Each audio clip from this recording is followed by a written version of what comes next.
Good morning, Vietnam. It's great to see all of you guys here. It's great to be in a room full of successful Vietnam veterans who spend a lot of their time and a lot of their money giving back to their community and taking care of fellow brother veterans, sister veterans too. That makes my heart feel good. I'm glad you all made it home. I'm glad we all made it to this point where we're too damn old to die young.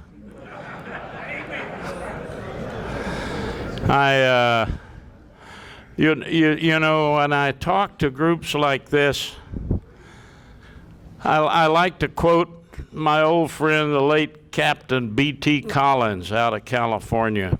B.T. lost his right leg and his right arm and spent a year and a half in an Army hospital.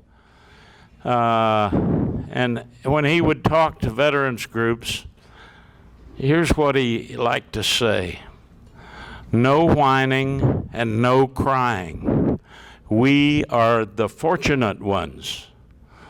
We survived when so many better men than we died all around us so that we might live. And it is our sacred obligation to live every day to its fullest potential, working to make this world a better place for our having lived and their having died. And you guys are the embodiment of that prescription from my old friend B.T.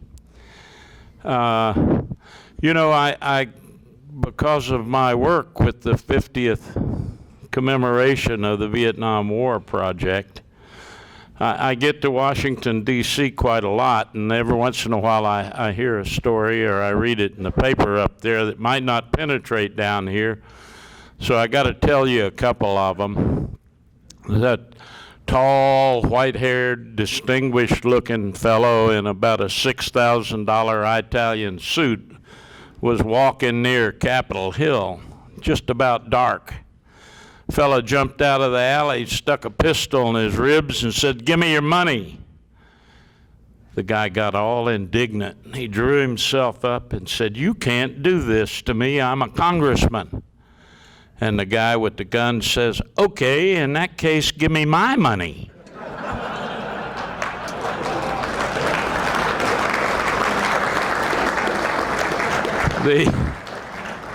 The other story was a 9-0 unanimous ruling of the Supreme Court, and those are rare as hen's teeth.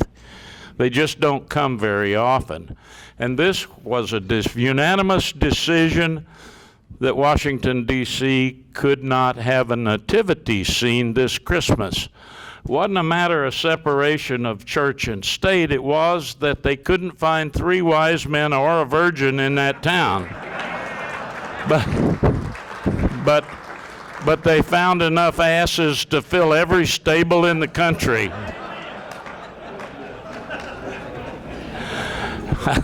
And I guess I may have violated a rule or two there, but as long as you enjoyed it, I'm happy. I guess I got to get a little serious. You know, you look back on a life and you can look at a time and a place. For many of you, I would think that thing that changed your life was raising that right hand and taking the oath to protect and defend the Constitution of the United States of America. For me, it was stepping on a Huey helicopter about 5 o'clock Sunday afternoon, 14th of November, 1965.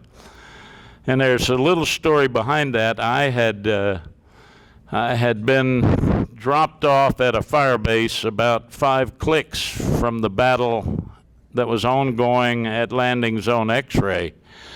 And I'd spent the whole afternoon, you know, having my ears blasted by 105 artillery and trying to find a ride into the fight. I'd flown over it. I knew what was going on. I was listening to the radio.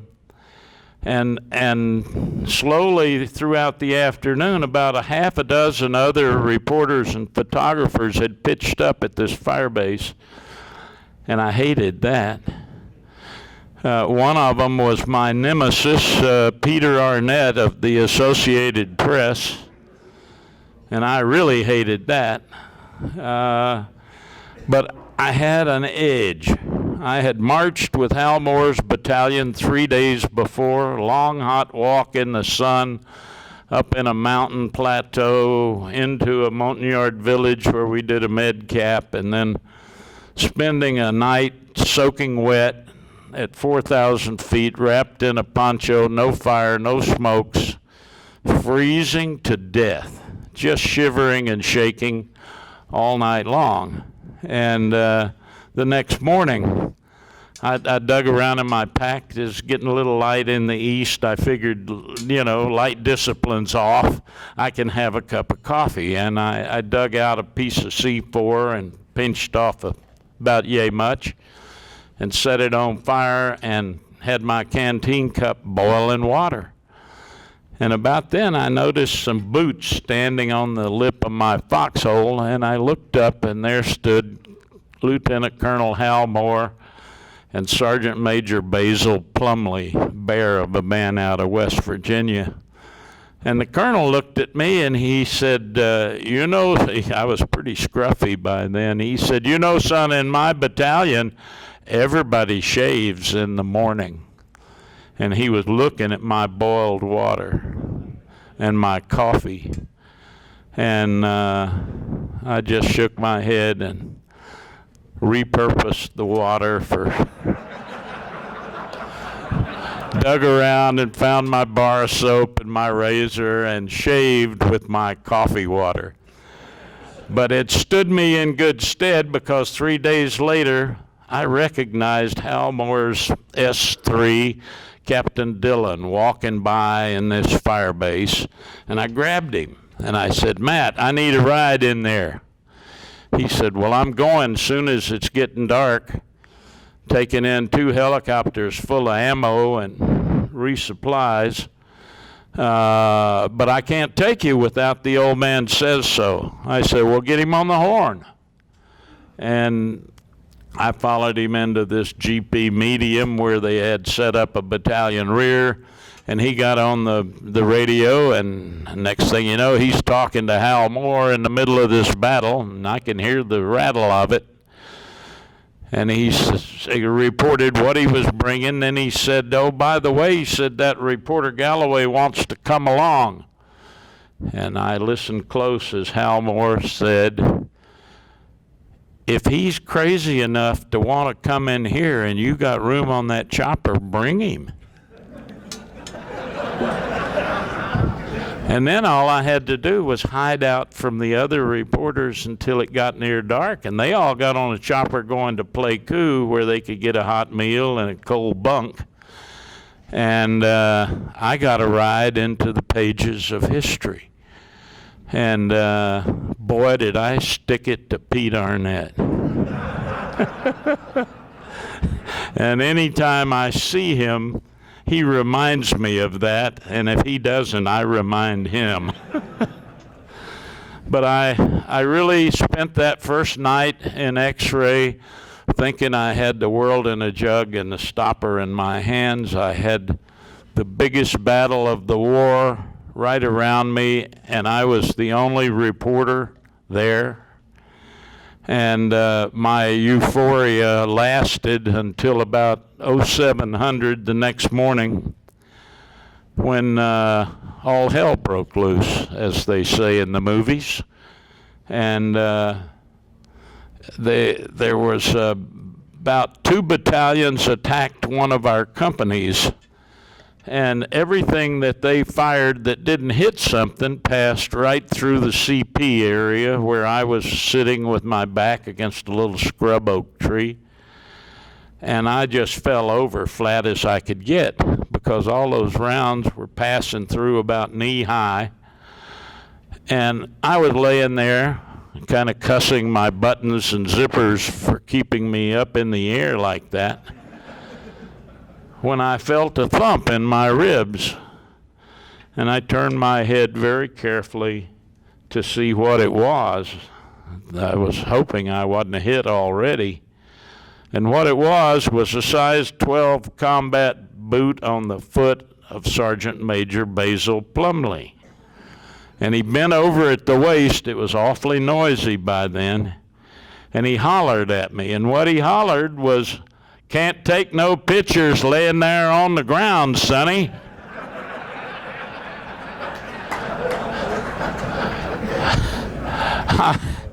I thought about that. I thought, he's right. Later I would learn sergeants majors are always right.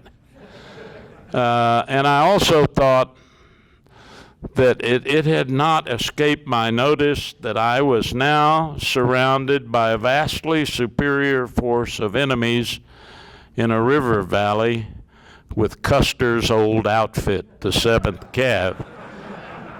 And that hadn't turned out so well the last time.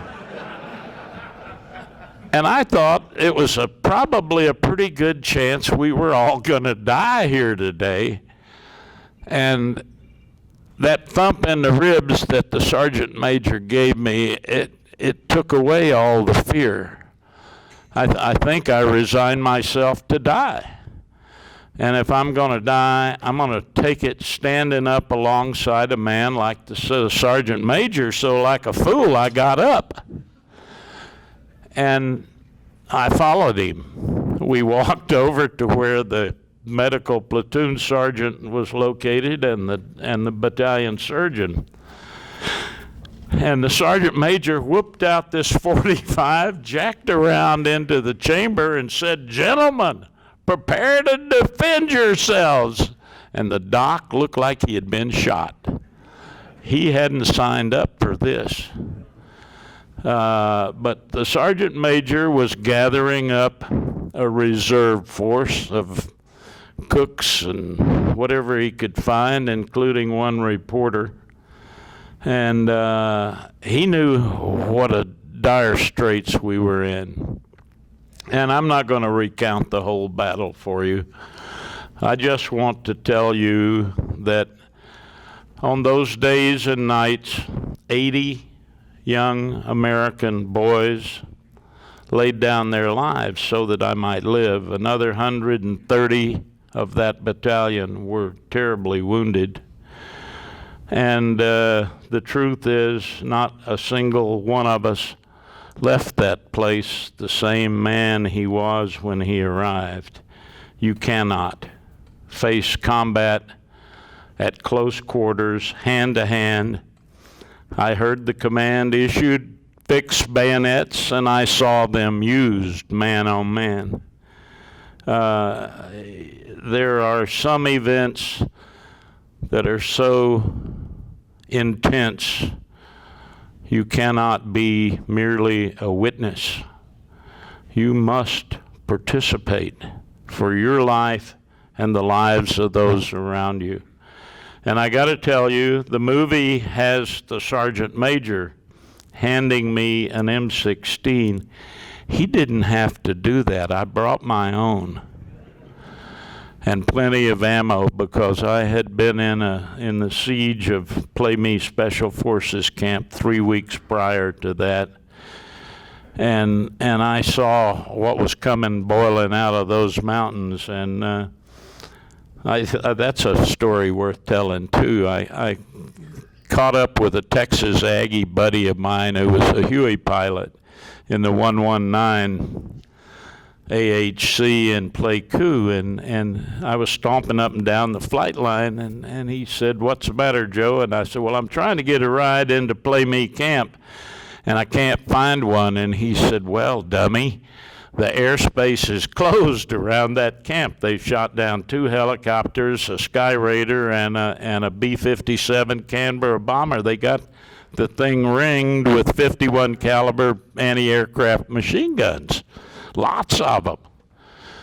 I said, "I know that, and I don't care. I want to go." And he said, well, I actually said, I'd like to take a look at it myself. Come on, I'll give you a ride. Well, I've got a picture I took out the door of that Huey laying on its side, and that triangular shaped Special Forces camp down there is dotted with puffs of white smoke where the mortar rounds are landing inside the wire. And that's where we're headed. Well, he pulls in, and I jump out, and they throw a few wounded Montagnards on, and he pulls pitch, and he's gone, shooting me the bird through the plexiglass. And a Special Forces sergeant runs up. He said, sir, I don't know who you are, but Major Beckwith wants to see you right away. I said, which one is he? He said, it's that big guy over there jumping up and down on his hat.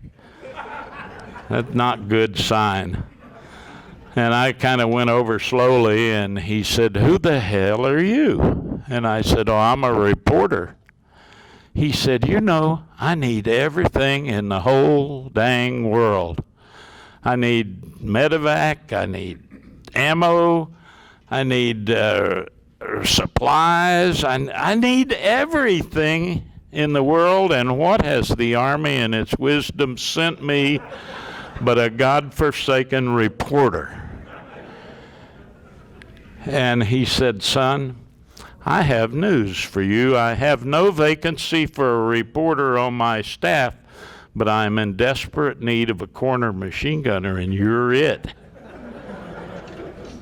I had a 10-minute short course in the care and feeding of the 30 caliber light air-cooled machine gun and how to clear a jam, and then that was my occupation for 2 days and 1 night until we were relieved. And the Cav was landing, and I wanted to march off with them and see what had been surrounding us. So I went to Beckwith, and I said I was leaving, and he said, well, you done a good job on that machine gun, son. He said, but I notice you're not carrying a piece. And I said, well, technically speaking, Major, in spite of the use you've made of me these last 3 days, I'm a civilian non-combatant. And he looked at me and he said, ain't no such thing in these mountains, son. Sergeant Major, get the boy an M16 and a bag of magazines. He's gonna need them. And he was right. He was right. We are indeed, as my old friend B.T. Collins said, we are the fortunate ones.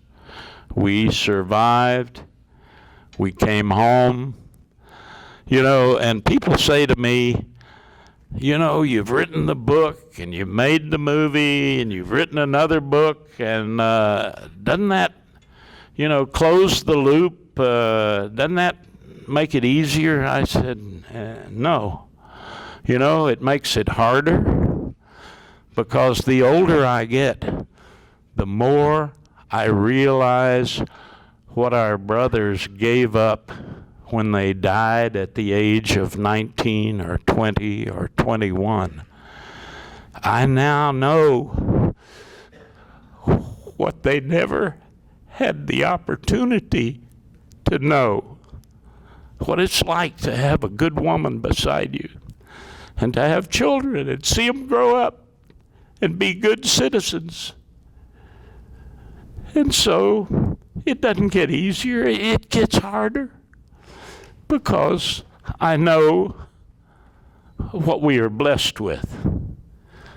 And all we can do in their name is give back.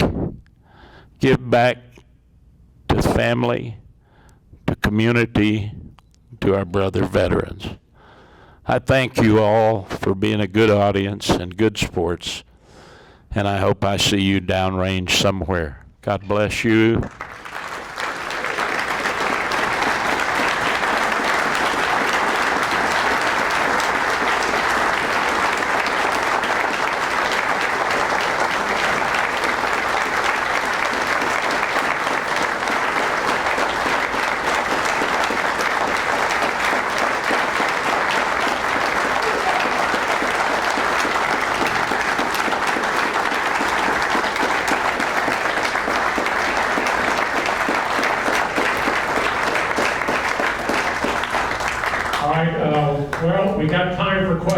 We got plenty of time, so we set it up this way, so you got one mic, I've got one.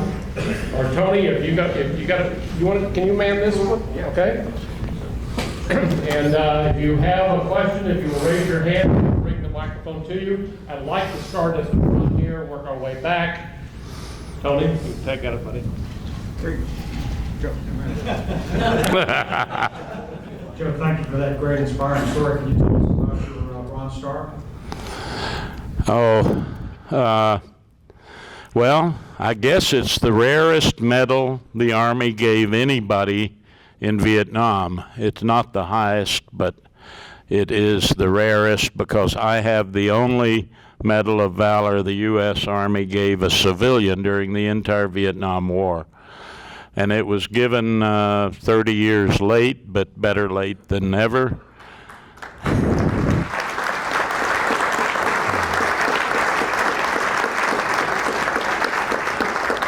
And it was given primarily for me just absolutely losing sight of reality and running into a napalm fire and picking up a wounded boy who was burning alive and carrying him out. And he died 2 days later, the same week that his baby daughter was being born back home, a man named Jim Nakayama out of Rigby, Idaho. And 3 weeks ago, I was in Boise, Idaho, doing speeches, and Jim Nakayama's widow and that baby daughter, now nearly 50 years old, came and spent 2 days with my wife and I at this event. The stories never end, they just go on. And that's how I got the medal. We have a question here. You know, I had the pleasure of being at Max Cleveland's speech at Stetson when I met you and General Moore. I was just curious how he's doing. I think he's still alive, isn't he, General Moore? General Moore is still alive. He's 93 years old. He's confined to home, bedridden, and not in good shape. Where does he live? Auburn, Alabama.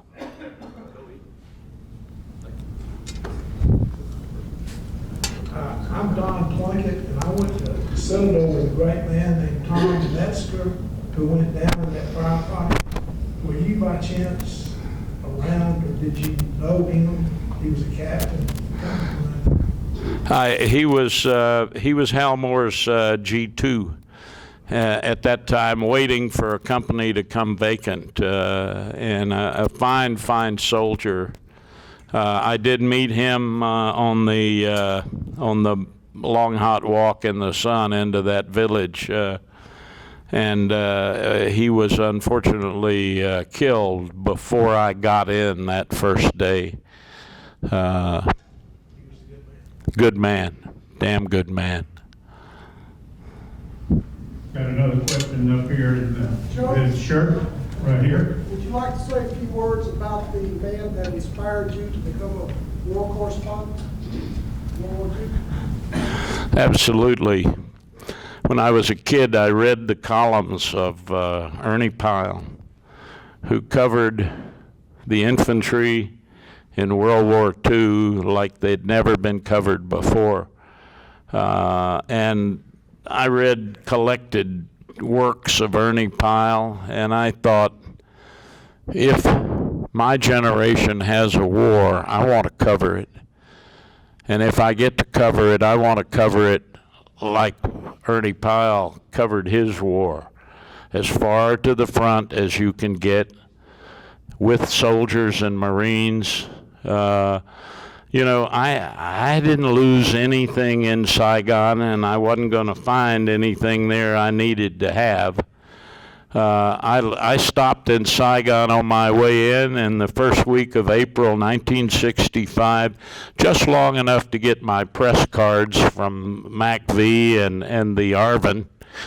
And then I got on the old milk run C-123 that wandered around the country and finally dropped me in Da Nang. And I spent my first 7 months covering the Marines.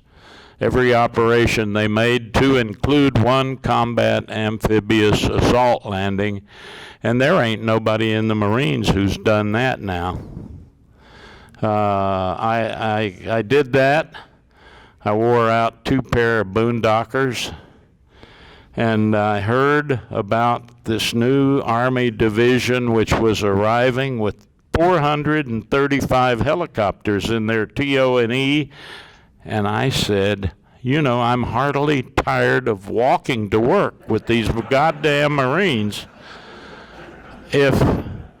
If I can get up to the Highlands and hook up with this outfit, I will ride to work from now on. And so that's how I got in all that trouble. Joe, as an ex-Army helicopter, combat assault helicopter pilot, I'm interested in knowing how many sorties did you say were flown into that LZ? I don't know the exact number. I can tell you the exact number of artillery shells that were fired in support, because they were landing very close, 21,000 in 3 days and 2 nights. They kept us warm. The slicks flew, you know, from sunup till long past sundown. 2 of the pilots, Too Tall Ed Freeman and Bruce Snake Crandall, earned the Medal of Honor flying in there. And the LZ had gotten so hot, and they had 2 choppers shot down in the LZ who were stuck there. And Crandall changed birds 4 times. He would bring them back shot to doll rags and get another one and go out and get it shot full of holes. They don't even know how many missions they flew. They were credited with 50 or 60 each. And every time they flew in, whatever they flew in, usually ammo or water, they went out with 5 or 6 or 7 wounded. And there are so many men alive today thanks to them. I can't even count them. God bless the helicopter pilots.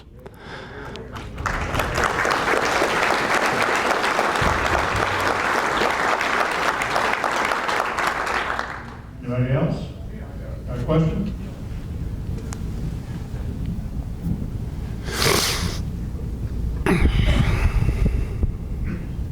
Yes, Joe. What's your criticisms or accolades for the movie? The movie was pretty good. The General and I parsed it over very carefully and have seen it many, many times, and we reckon 75% reality based on the book and 25% Hollywood BS. And that's the reverse of normal for those guys. So we're supposed to be happy with it, but the General and I, we're kind of 100% guys, and so we were a little disappointed in them. And you've seen the movie, you can spot the clunkers in it just as I can. You got slick helicopters that suddenly at the end of the movie turn up with miniguns strapped to them. Miniguns did not arrive on helicopters in Vietnam for 2 more years. In point of fact, the slicks that were flying for us didn't even have M60s in the doors. They had volunteer riflemen with M16s sitting in the little cubby on either side, and that's all the protection they had. So, you know, movie guys, what can I say? We fought with them and argued with them, and the answer would always be, we're not making a documentary, that's already been done. We're making a theatrical movie, and we have poetic license. And my answer was always quite rude. Started with a B and had an S and ended with a T. Joe, can you tell us a little bit about the prologue of the book? You had shared with some others earlier about your writing that. That probably is the finest piece of writing of a 55-year-long career, is the prologue to the book. Those few pages, they were the last things I wrote. I waited deliberately to write the prologue at the very end when everything else was done. And I waited to do it at 2 o'clock in the morning because I was so filled with Vietnam all the way to my Adam's apple, and I didn't want to frighten my kids and my wife by weeping aloud. And so I waited until 2 a.m., and 3 times while writing that prologue, I got up and walked outside so that I could let it out. It's writing is easy. It's you just open the vein and let it flow. Gary Owen, Gary Owen, sir. tell us about your meeting with General Giap. Well, we had several of them. A very interesting man. He's a little fella, was a little fella. He's gone now. I think he lasted 101, but he just died within the last year or so. We sat down with him. It was interesting. Very, here's a guy who took on the Japanese, the French, the Americans, the Chinese, and taught all of us some lessons.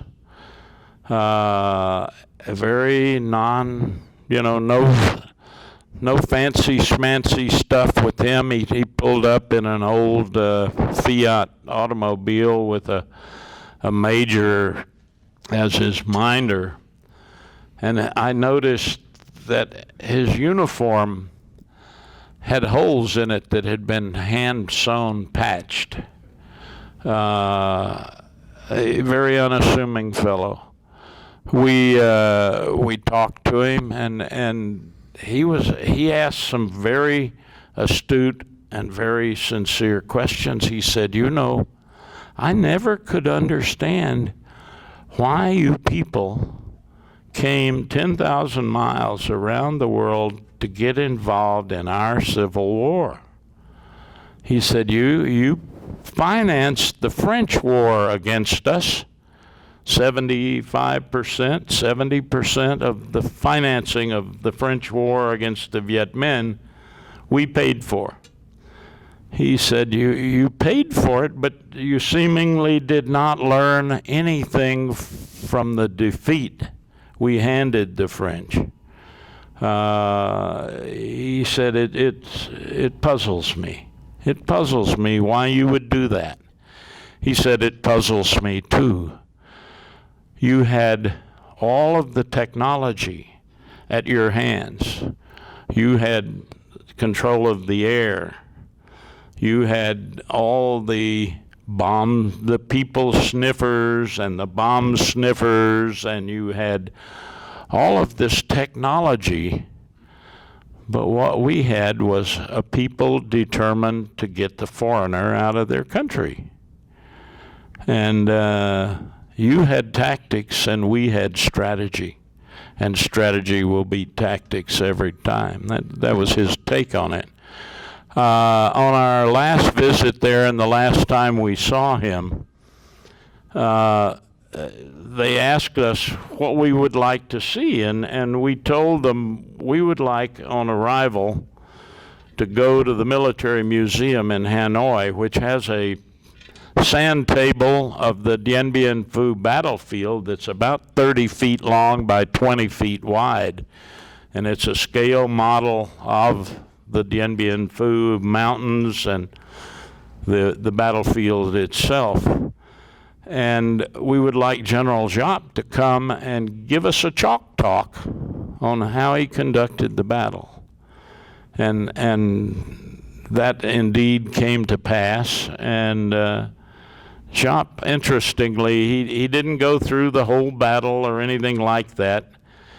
He talked about two things. One, as they were getting ready to attack, he noticed something. They had emplaced their 105s, which the Chinese had captured from us in Korea and passed along, and they had carried, physically hauled those cannon from the China border 100-some miles to Dien Bien Phu over mud roads.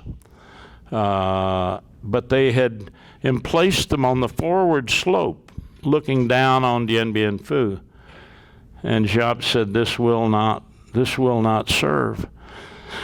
We're not going to attack under these circumstances. He was being pushed by his Politburo and by their Chinese advisors to stage a human wave attack against the French positions. And it had taken Giap an awful lot of effort and time and blood and sweat to build what army he had, and he knew that would throw it away. It would be destroyed. And so he defied their orders and said, we will choke them to death slowly. We will go underground and become gophers and dig, and advance that way. And meanwhile, we pull our cannon back over the top of the mountain and burrow in from the backside with just the barrel sticking out. And then we're protected against the French guns.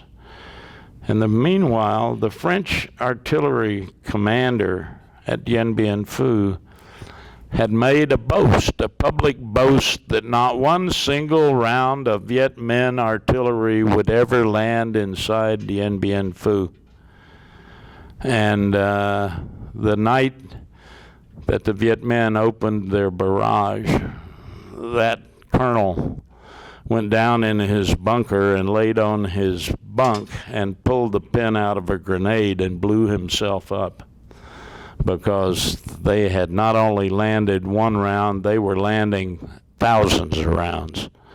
And nobody believed they could have hauled those cannon that far, that they could have hauled the ammo, that they would emplace them where they could not be taken out by air or counter battery fire from the French artillery.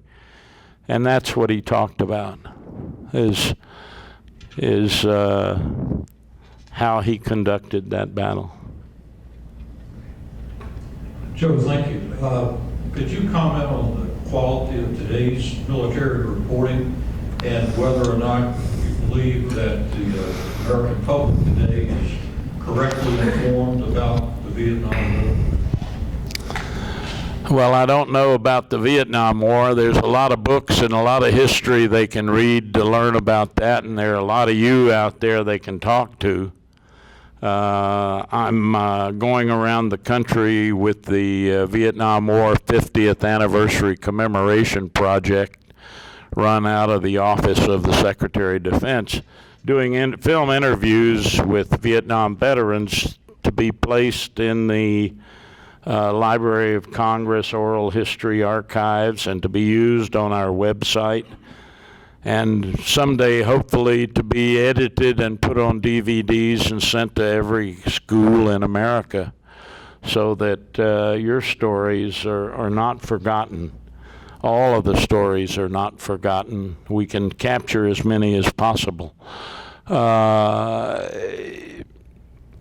As to today's coverage of the military, I'm sorry, I despair at times what has happened to my old profession.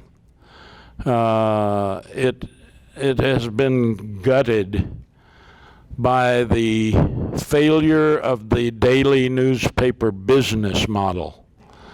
Over the last 8 or 10 years, there's been a steady spiral downward for the daily newspapers. They They have stopped sending people abroad. They have closed foreign bureaus. Even newspapers like the Boston Globe, which used to have 6 or 8 foreign bureaus, just closed them all a couple of 3 years ago and said, we'll depend on AP to cover the world for us. The lesser dailies have quit covering Washington, D.C., and even their state capitals. And nothing has come along to replace that. Bloggers are bloggers. It's one person with an opinion, and we know about opinions and who has them.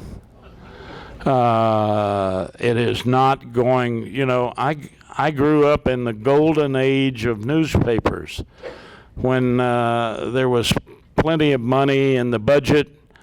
I could go overseas and stay 16 years and cover everything from India to Indonesia to Vietnam to Singapore to Moscow in the old Soviet Union. And I hate to go to journalism schools and talk today, because there will come the Q&A period and some kid will stand up and say, I want to be what you were. And I got to look them in the eye and say, you can't. The opportunity is not really there. And worse yet is that who is here now to keep an eye on the politicians, to keep them from stealing more than the cook's 10%. They have a tendency to get real greedy if nobody's watching. And believe me, nobody's watching now. So we need to figure this out and find some way to cover the world so that we know what's happening out there, that we know the truth about it, so we can avoid mistakes like Iraq. We have another question back here. Joe?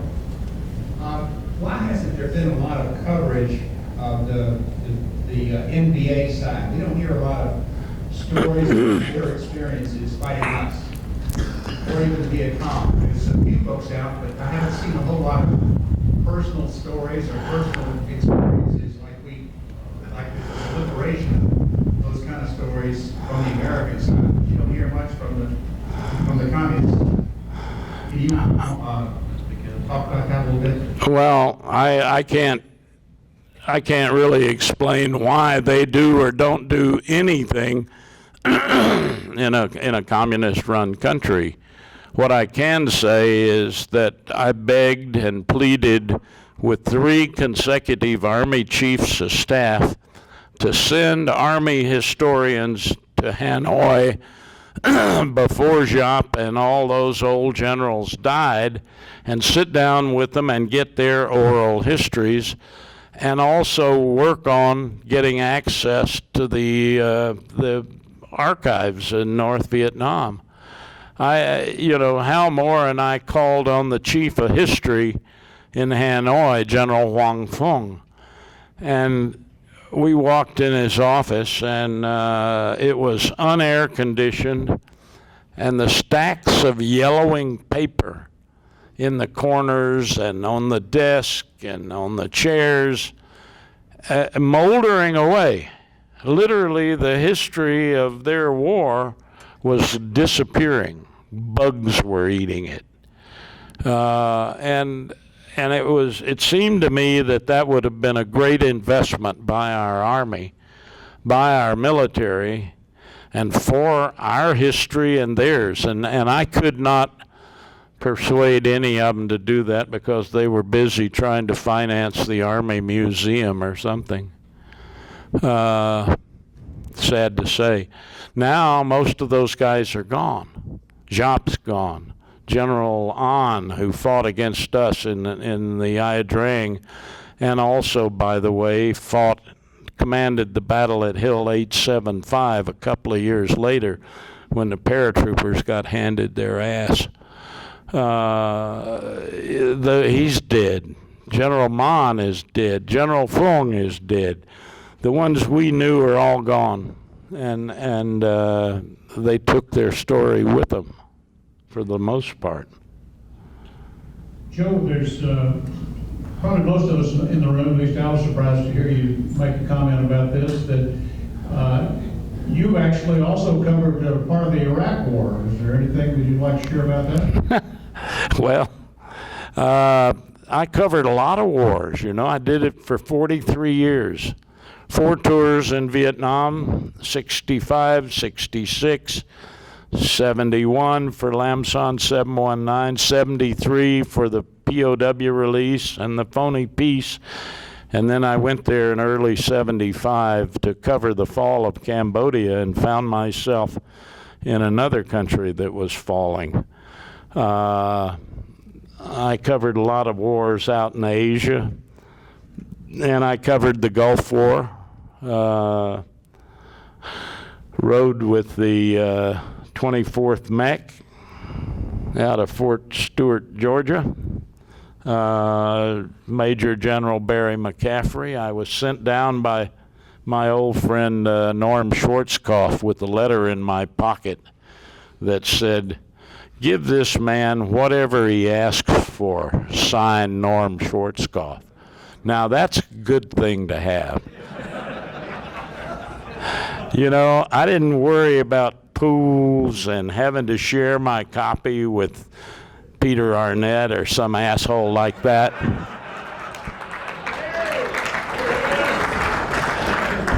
There was a guy who would get on a helicopter back on the Tap Line Road and fly out and find me and see if I had any copy to send back to Washington. That's how good that was. And I covered the the Haiti incursion in the mid-90s with Special Forces. And I went 2 tours in Iraq, 2003 and then 2005, 2006. 2006 was my last hurrah. And I'll tell you how and why. I was in Mosul, Iraq, and I was riding with the 275th Stryker Brigade out of Fort Lewis, Washington. And there was a platoon-sized patrol of 3 Strykers, and I'm in one of them, standing in the back hatch with a staff sergeant, and got the cans on, and we're just talking on the intercom. And he said, you know, this was at the end of a 3-hour patrol, he said, this has been the most peaceful patrol we have had in 7 months in this place. He said, and if you're the cause, you can damn well stay here with us. And he no more got those words out of his mouth than the radio went crazy. We had 2 Kiowa Warrior helicopters flying cap over our patrol, and the enemy had just shot one of them down. And his wingman immediately radioed us the coordinates of where he went down. And we were there in 2 minutes. And this was January, late January, and believe me, they have a winter in Iraq. It had been raining, it was cold, it was wet, and we slid down. That chopper had crashed. It had probably been a half-block size foundation digging down about a story and a half. And then they never built whatever they were going to build. And anytime there was a hole in the ground in Iraq, they put garbage in it. And this place was about half full of garbage. And we skidded down the sides of that excavation in the mud and started looking for that Kiowa Warrior. And at first we couldn't find it in the junk until someone spotted a little wisp of smoke. And we got over there and we tore open the wreckage and pulled out the pilot, and he was dead. And we went around the other side and bare hands ripped open that side and got the co-pilot out, and he was still breathing, but really bad hurt. And we managed to get him up the sides of that thing and into a striker to take him to the helicopter landing pad, and he died before he got there. And I stood there in the rain with tears rolling down my cheeks because I knew that tomorrow 2 green Army sedans were going to pull up in front of 2 houses in Florida and destroy the lives of 2 families. And nothing had changed in 40 years from the first dead American I ever looked in the eyes of to the last. And I said, that's it. I'm 65 years old and I'm still running up and down sand dunes after 19-year-old Marines. Something's wrong with that picture, Joe. Go home. And so that was it for me. And you take a burden on doing what I did for so long. The widow of one of those pilots wouldn't even talk to her Army casualty officer. She would only talk to me. And that's not my job. Not my job. Too much weight to carry. So I gave it up. I came home and retired as of 1 June 2006. And on 2 June, I loaded up a U-Haul truck and hauled ass for Texas. I don't regret it a bit. I kept writing my weekly syndicated column for another 5 years, and then I got utterly depressed by having to watch the circus in Washington, D.C. 24/7 to keep up with what they were doing. So I said, that's enough of that too, and I quit that, and I just do what I do now. Thank you all.